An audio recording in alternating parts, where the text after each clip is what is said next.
the Galatians, and why was Paul writing them a letter? That's what we're going to talk about today. Hi, this is Jill from the Northwoods, talking about Bible topics, one small step at a time. Well, in the Bible in small steps, we have hit the book of Galatians.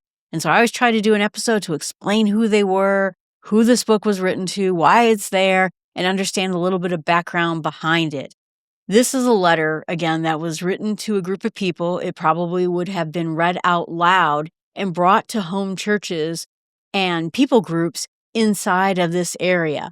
The people in this area have quite a history, and they were listening to people who were trying to tell them they had to become full-blown Jewish people, doing everything, including circumcision, in order to become Christians.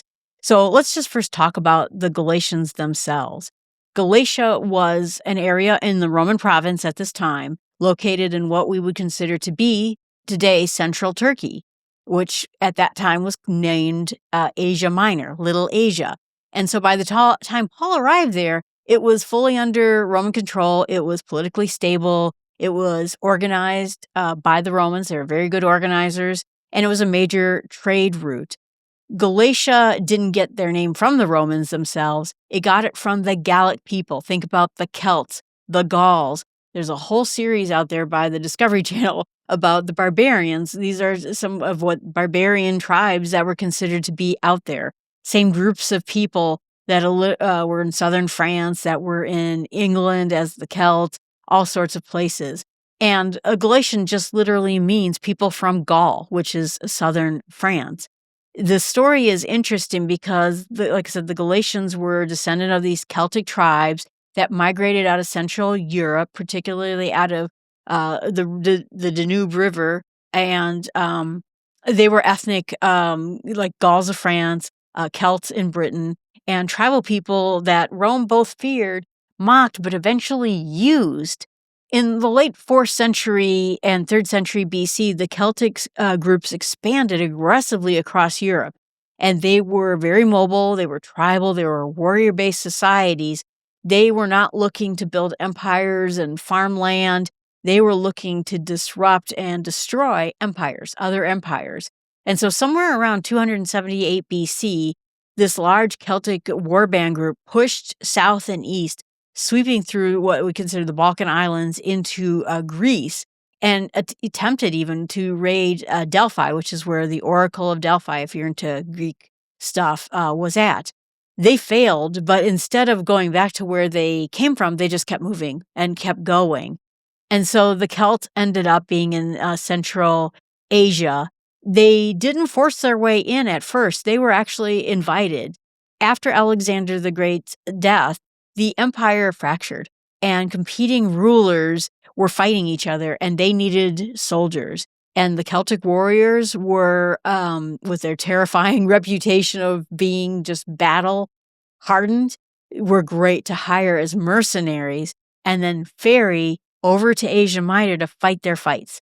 And so they fought, they raided, they also wanted land and, money and tribute. Once they did this, eventually the chaos became too much, and around 220, 230 BC, there was a name god, Attalus I, defeated, contained them, and then permanently settled them in this particular area. And then the territory became known as Galatia, the land of the Gauls. They organized themselves, essentially, the Celts organized themselves into 3 separate groups, and they ruled these mixed populations, including in Phrygia and parts of Greece. And centuries later, they remained culturally Celtic. Jerome, who was one of the early church fathers, writing in the 4th century AD, noticed that they still spoke with a Celtic dialect, similar to what was spoken in Gaul. And so Paul writes to the Galatians. He's not really writing to Romans in Turkey. He is writing to descendants of displaced warriors that shaped this particular area. I think there's a part of their story had to do with Carthage too. So, I mean, they very historical group. And the Celtic people were some of Rome's, fiercest enemies. In 390 BC, the Gauls sacked Rome itself, humiliated Rome, and Rome never forgot it.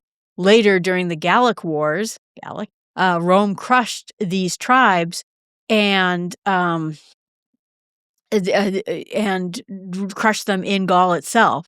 The Romans usually didn't eliminate people groups. What they tried to do is sort of absorb them.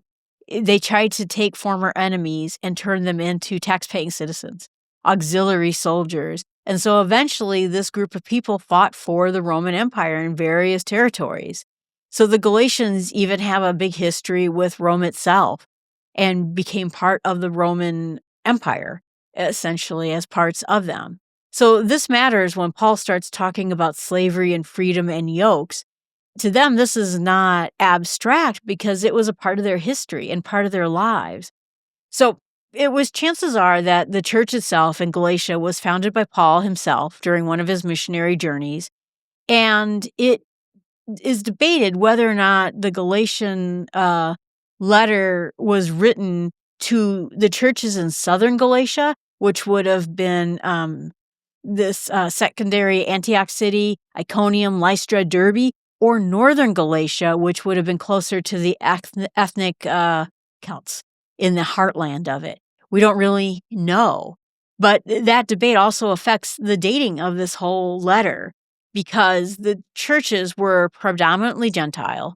Paul reminds them that in their former lives, they had polytheism, idol worship, elemental spirit worship. Circumcision is not a part of their background, but suddenly they're being pressured to get circumcised. So Paul didn't just face cultural differences. It had to do with theological opposition, too. He also faced violence. In Lystra, he was nearly stoned to death. So when it comes down to it, Paul's life is written up in Galatia quite a bit. The scholars are basically sort of triangulate between Acts, Galatians, and early church chronology to try to figure out what are the anchor points for this particular letter itself. So some groups think that the original date of this letter of Galatians was written somewhere around 49 AD. That would be 16 years after the death of Christ-ish. And this goes then with the Southern Galatia theory, that this is an early writing and it was written to these early young churches. And that's why Galatians feels so raw. There was no thanksgiving. There was little discussion of church structure. There was a heavy defense from Paul about his authority and him addressing a crisis that feels very immediate and not settled. That kind of fits with the early Paul letter. And it kind of makes sense, too, because if you're talking about basically Jewish Christians coming up into the area and telling them they had to get circumcised, I guess logic would say that the closer it is to Jerusalem, the easier it probably was for them to travel there. So there is some good value to that. So that means it also predates the Jerusalem Council that happened in Acts 15, which was where they were addressing this very issue about whether or not new Christians, Gentile Christians, had to get circumcised. So it kind of makes sense in that sense, too. Do we need to follow Jewish law? And that's where James, the brother of Jesus, decided, no, you do not have to be circumcised. So if the Galatians was written after that council, a lot of scholars would say, well, why didn't Paul mention this council's ruling? He never even talks about it. Paul does mention meeting with leaders in Jerusalem, and he frames it as a private confirmation of his gospel, but it wasn't talking really about that topic. And then it suggests that the Galatians it was written just before that council meeting and while this issue was still erupting, and then why Paul felt it was so important we address this issue. So that's kind of how it fits together. In Galatians 2, Paul describes his Jerusalem visit that he has about famine relief and not really talking about this particular issue. So again, that sort of puts the time period before Acts 15 and somewhere between 48 and 49 AD. So it explains the intensity of the issue. It explains the lack of institutional appeal because they weren't quite structured yet. And it would make then Galatians Paul's earliest surviving letter. So that's kind of a big deal. Other people feel that Galatians was written in the mid-50s, And that was more support the Northern Galatia issue versus the Southern Galatia issue, because there's a development of justification of faith, which is very sophisticated at this point, a sophisticated use of Abraham, carefully framed law versus promises of the gospel. And so then they're saying, well, it is very theologically sophisticated when it comes to faith through grace alone. So that sort of makes it sound like it's being written to a different group of people and probably in the mid-50s. So that places it near to that point.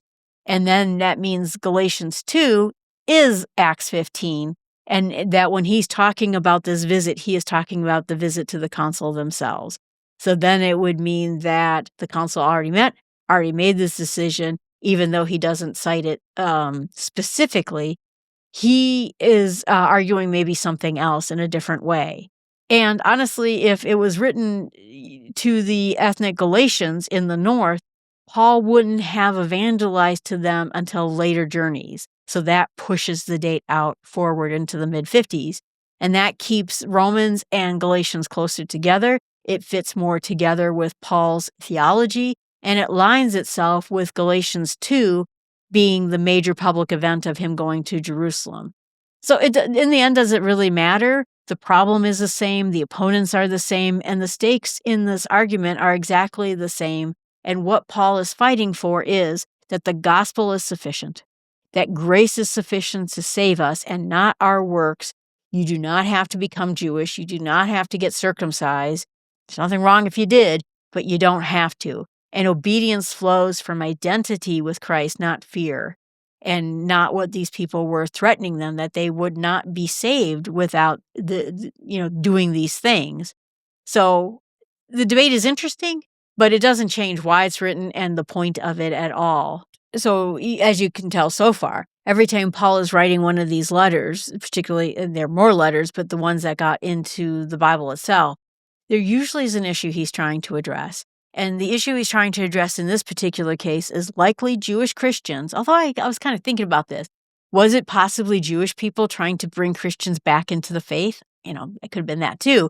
But anyway, they were preaching a modified gospel that, yes, you should have faith in Christ, but that's not the end of it. You have to have obedience to Jewish law, particularly getting circumcised, and you had to become Jews in order to become Christians. And the Galatians were buying it.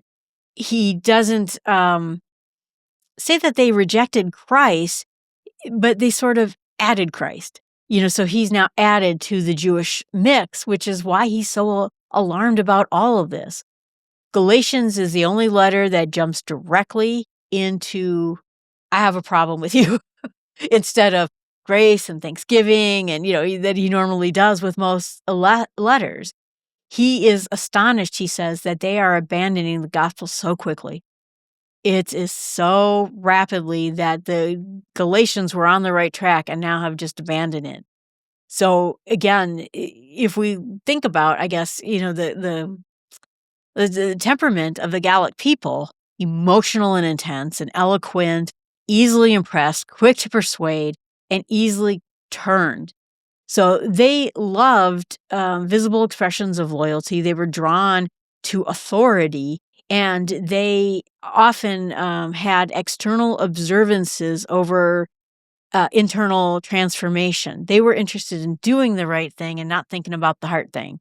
So this letter reflects this kind of pattern that Paul is talking about. He said that, Paul received them eagerly. They experienced healing. They saw the power of God, and then they pivoted away very quickly. And then suddenly the law became a part of their lives. They fell for rules, rituals, and then grace. Grace was risky. Ooh, are we just going to trust that God is going to forgive us? Don't we have to do a bunch of things first? This is not an argument.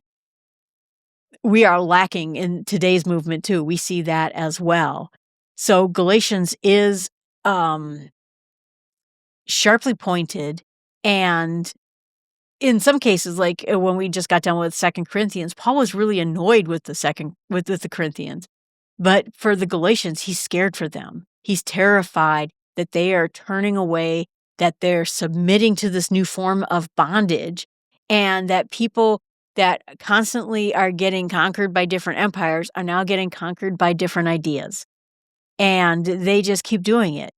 So they remove their sonship, their relationship, their freedom with God and with Christ, and instead are going for performance and reassurance and structure. Paul knows about them. He knows their history, he knows their temperament, and he knows how fast they move. And that's why Galatians isn't a calm correction, but he is having a very abrupt intervention for them. And in this particular case, this letter isn't written to skeptics. These are earnest believers who wanted to do the right thing, who believed in Jesus Christ. They just wanted structure and getting it right, and they feared getting it wrong. And I think we do too, right? We always want to know. I say it myself all the time. I say, I would like it if God just wrote down this rule book and said, these are the things you should do, these are the things you shouldn't do, so it would just be more clear. But that's not the point. The point is God wants our heart, he wants our mind, he wants to build us into something. And if we get a rule book, it's just going to be like, I don't obey the 55 mile per hour speed limit because I love speed limits. I do it because I'm scared of getting a ticket. That's not love. That's not a love of orderliness and godliness. You can see that. That is me following a rule. I'm really good at following rules. And that's what they were looking for. They were trying to put Christ in a rule box. And that is not how you do that. Christ is about love and forgiveness and mercy. We do have rules. We have ways that we should follow. But turning Christ into something that's manageable, measurable, the SMART goals, right? Instead of the heart goals. Hey, I just made something else. They were looking for the SMART goals instead of the heart goals. So this is where this letter is coming from. And that's what we're going to start up next. It's a very short letter. But like I said, it's a group of people who once fought against Rome, then fought for Rome, and now live inside of Rome. And he is pleading for them to live not as if Christ was another empire with another system of rules for them, another master for them to submit to. He is looking for sons and daughters. God is looking for sons and daughters and for people to follow him. And they were looking for another leader. And this is unsettling. It was unsettling to Paul. And you can see in the modern world, there's hints of that as well. So again, we're going to start off Galatians 1 coming up. This podcast is going to get released early so that you can listen to it before you start listening to Galatians. And it's an important step in understanding. But like I said, Paul knows his people and he writes to them very specifically to what problem they're having. And he is a good father to them, trying to shepherd them to, boy, I guess what I find interesting about all these letters, the most interesting thing is you'd sort of think that these churches, as they age in sort of a, they get, from being 10 years out and 20 years out and 30 years out, they would sort of go into a same pattern.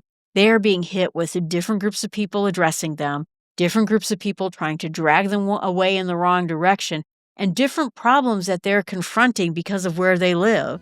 Corinth had all the money, all the wealth, and all these temples that were going on. And Athens was a different place. Rome was a different place. Now Galatia, another different set of problems. I hope that helps you understand the book of Galatians a little bit better and that you join us for us. There's me. I hope you join me for the book of Galatians in the Bible in Small Steps. Thanks so much. Have a great day.